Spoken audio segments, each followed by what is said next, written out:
सभी विद्यार्थियों का अभिनव फिजिक्स पॉइंट चैनल पर हार्दिक स्वागत है।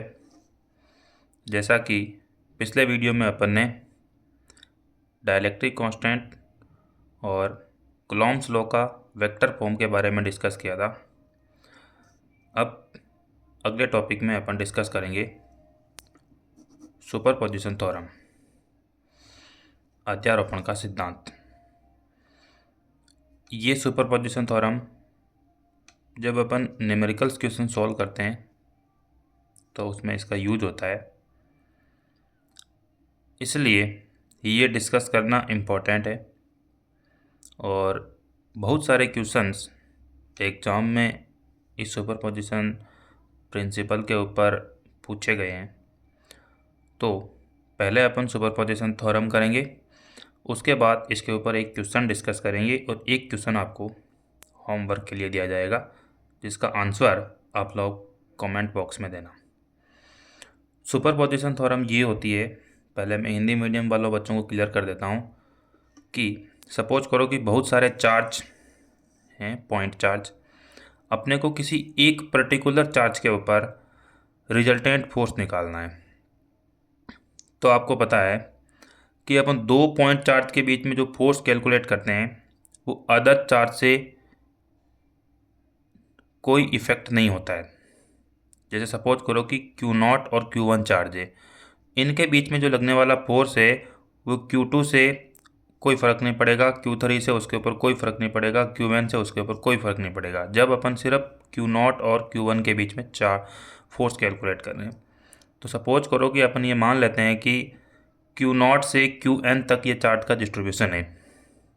अब अपने को Q0 चार्ज के ऊपर रिजल्टेंट फोर्स निकालना है। तो आपको पता है कि जब दो चार्ज के बीच की डिस्टेंस होती है, दो पॉइंट चार्ज होता है, तो उनके बीच में कूलम्बिक फोर्स लगता है। तो Q0 चार्ज के रिमेनिंग जितने भी चार्ज हैं, इन सब के द्वारा Q0 के ऊपर फोर्स लगेगा। अब फोर्स एक वेक्टर क्वांटिटी है, तो Q0 के ऊपर जितने भी फोर्स लग रहे हैं रिमेनिंग सभी चार्ज के द्वारा, उन सभी फोर्सेज का वेक्टर सम कर लेंगे अपन, और वही वेक्टर सम इस Q0 के ऊपर रिजल्टेंट फोर्स होगा, और यही अपनी सुपरपोजिशन थ्योरम है।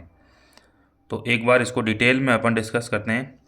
Electric force between two point charges is not affected by surrounding another charge. Means दो चार्ज के बीच में लगने वाला फोर्स रिमेनिंग अदर चार्ज से नॉट अफेक्टेड होगा। The resultant force on a stationary charge is the vector sum of, ये important है, vector sum, not algebraic sum, vector sum of all forces on the stationary charge. So suppose करो कि resultant force Q0 के ऊपर लगने वाला FO है, तो FO is equal to FO1। FO1 means Q1 charge के द्वारा Q0 के ऊपर लगने वाला force. FO2 means Q2 charge के द्वारा Q0 के ऊपर लगने वाला force. FO3 means Q3 charge के द्वारा Q0 के ऊपर लगने वाला फोर्स, एंड सो ऑन। इसी प्रकार से जो nth चार्ज है Qn, उसके द्वारा Q0 के ऊपर लगने वाला फोर्स FON। ठीक है, FO1 की वैल्यू यहाँ पर कूलम्बिक फोर्स के द्वारा K Q0 Q1 divided by R01। ये देखिए Q0 और Q1 चार्ज के बीच का डिस्प्लेसमेंट वेक्टर है, और डिस्प्लेसमेंट वेक्टर का अपन जब मॉड स्क्वायर करेंगे तो इन दोनों चार्ज के बीच की डिस्टेंस आ जाएगी, और ये Q0 और Q1 के बीच में लगने वाला फोर्स है, उसकी जो डायरेक्शन होगी उसका ये यूनिट वेक्टर है R01K। इसी प्रकार से अपन इन सारे फोर्स की वैल्यू कैलकुलेट कर सकते हैं। तो nth चार्ज है, उसकी वैल्यू आ गई K Q0 Qn divided by R0n vector का होल स्क्वायर R0n K। ये सारे फोर्स की वैल्यू अपन इस इक्वेशन में पुट करेंगे। तो अब यहाँ पर अपन इसको, ये डिस्क्रीट चार्ज है, डिस्क्रीट चार्ज के लिए अपन सारे फोर्स का सम करने के लिए अपन समेशन का यूज करेंगे। ठीक है, अगर ये डिस्क्रीट नहीं होते तो अपन इंटीग्रेशन का यूज करते। तो F0 के ऊपर या Q0 चार्ज के ऊपर लगने वाला जो रिजल्टेंट फोर्स होगा उसकी वैल्यू होगी summation i is equal to 1 to n K Q0 Q I divided by R O I vector का मॉडुलस का whole square R O I cap. ठीक है, अब इसी के ऊपर बेस्ड आपको एक क्वेश्चन दे रहा हूँ मैं, यह आपको इसका आंसर कमेंट बॉक्स में बताना है और नेक्स्ट वीडियो में अपन इस क्वेश्चन का आंसर डिस्कस करेंगे। Two identical point charges Q each are kept 2 metre apart. दो पॉइंट चार्ज हैं जिनकी वैल्यू क्यू है, 2 मीटर की डिस्टेंस पर रखे हुए हैं एयर के अंदर। A third point charge capital Q of unknown magnitude and sign. एक तीसरा चार्ज है कैपिटल क्यू, उसका मैग्नीट्यूड अपने को पता नहीं है और साइन भी अपने को पता नहीं है कि प्लस चार्ज है या माइनस चार्ज है। It's placed on the line joining the charges, यानी कि जो क्यू और क्यू चार्ज को जो लाइन ज्वाइनिंग कर रही है उनके बीच में रखा हुआ है, बीच में रखा हुआ है या फिर उनको जो लाइन ज्वाइनिंग है उस लाइन के ऊपर रखा हुआ है। Such that the system remains in equilibrium, मतलब सिस्टम अपना इक्विलिब्रियम में है। तो find the position and nature of the Q charge. इसका आंसर आपको कमेंट बॉक्स में देना है। अब अपन सुपरपोजिशन थ्योरम के ऊपर एक क्वेश्चन डिस्कस करेंगे जो सीबीएसई एग्जाम में पूछा गया है, तो इसको ध्यान से आप देखें। जैसे क्वेश्चन है 4 point charges of 1 microcoulomb, -2 microcoulomb, 1 microcoulomb and -2 microcoulomb are placed at the corners A B C and D respectively of a square of side 30 centimetre. एक स्क्वायर है जिसके 4 कॉर्नर हैं ए बी सी डी, उनके ऊपर charge रखे हुए हैं 1 microcoulomb, -2 microcoulomb, 1 microcoulomb and -2 microcoulomb, और उस स्क्वायर की साइड है वो 30 सेंटीमीटर गिवन है। Find the net force acting on A charge of 4 microcoulomb placed at the centre of the square. यानी कि ये सिचुएशन है, ये अपना स्क्वायर है, इसके 4 कॉर्नर है A B C and D, और ये इसका मिड पॉइंट है या इसका सेंटर पॉइंट बोल सकते हो आप, ओ पॉइंट है। इसके ऊपर एक 4 माइक्रोकुलाम का चार्ज रखा हुआ है और स्क्वायर की जो साइड है वो 30 सेंटीमीटर है।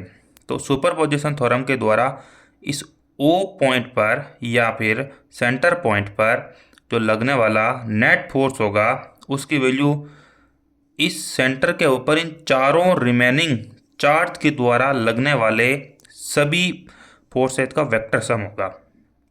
तो net force on centre of the square F O is equal to F O A plus F O B plus F O C plus F O D. ठीक है, इन सभी फोर्सेज का वेक्टर सम करना है और यही अपना सुपरपोजिशन थ्योरम बोलता है। तो अब अपन इन सारे फोर्सेज की वैल्यू सेपरेटली कैलकुलेट कर लेते हैं। जैसे एफ ओ ए की वैल्यू, एफ ओ ए, तो यहाँ पर चार्ज है 4 माइक्रोकुलाम और 1 माइक्रोकुलाम। ठीक है, एफ ओ ए, तो के Q1 Q2 divided by are square, मतलब ये डिस्टेंस ओ ए का होल स्क्वायर और इंटू ए ओ केप। दोनों पॉजिटिव चार्ज हैं इसलिए रिपेल करेंगे, इसलिए इसकी डायरेक्शन अपनी इस डायरेक्शन में होगी। ठीक है, तो ए ओ केप। इसी प्रकार से अपन कैलकुलेट करते हैं F O C is equal to के 1 microcoulomb 4 microcoulomb divided by O C का whole square. C O cap, इसकी डायरेक्शन सी से ओ की तरफ होगी, ये यूनिट वेक्टर है। एफ ओ बी के 4 microcoulomb 2 microcoulomb divided by O B का होल स्क्वायर। अब देखिए ये वाला चार्ज है वो नेगेटिव चार्ज है -2, तो अपने को इसको मैग्नीट्यूड में शो नहीं करना है, अपन इसको डायरेक्शन में ले लेंगे। तो उसकी डायरेक्शन होगी ओ बी कैप। ठीक है, ये अट्रैक्टिव फोर्स होगा। नेक्स्ट है एफ ओ डी के 4 microcoulomb 2 microcoulomb divided by O D square into O D cap, ये भी अट्रैक्टिव फोर्स होगा। अब देखिए अपन ज्योमेट्री को देखें तो स्क्वायर के लिए ओ ए स्क्वायर, ओ बी स्क्वायर, ओ सी स्क्वायर, ओ डी स्क्वायर, ये सारी जो वैल्यू है वो इक्वल होगी। और ओ ए इज इक्वल टू, आप पाइथागोरस लगा के सबसे पहले आप ए सी कैलकुलेट कर लो, कोई भी एक डायगोनल ए सी या फिर बी डी कैलकुलेट कर लो, और जो इसकी वैल्यू आती है उसका आप हाफ कर दो। तो आप डायगोनल कैलकुलेट करेंगे तो 30 स्क्वायर प्लस 30 स्क्वायर, और इसका आप हाफ करोगे तो आपका ओ ए कैलकुलेट हो जाएगा। तो 30/√2 सेंटीमीटर। अब देखिए कि अपन ने चारों फोर्सेज की वैल्यू लिख दी है। अपन देख रहे हैं कि ए ओ कैप और सी ओ कैप, ए ओ कैप और सी ओ कैप, दोनों के बीच में 180 का एंगल है, तो O A O cap is equal to minus C O cap. इसी प्रकार से O B cap is equal to minus of O D cap, इनके बीच में भी 180 का एंगल है। जब दो वेक्टर अपोजिट डायरेक्शन में होते हैं तो उनमें नेगेटिव साइन आ जाता है, इसलिए और एफ ओ ए और एफ ओ सी का मैग्नीट्यूड इक्वल है, F O B F O D का मैग्नीट्यूड इक्वल है, इसलिए अपन ये बोल सकते हैं कि F O A is equal to minus of F O C, F O B is equal to minus of F of D. तो इन सब की वैल्यूज इक्वेशन फर्स्ट में अपन पुट करते हैं, तो रिजल्टेंट फोर्स आ जाएगा सेंटर के ऊपर, तो F O is equal to, यहाँ पर ये सारे आपस में कैंसिल आउट हो जाएगी, इसलिए इसके ऊपर रिजल्टेंट फोर्स की वैल्यू 0 आ रही है। So net force on the centre on the square is 0।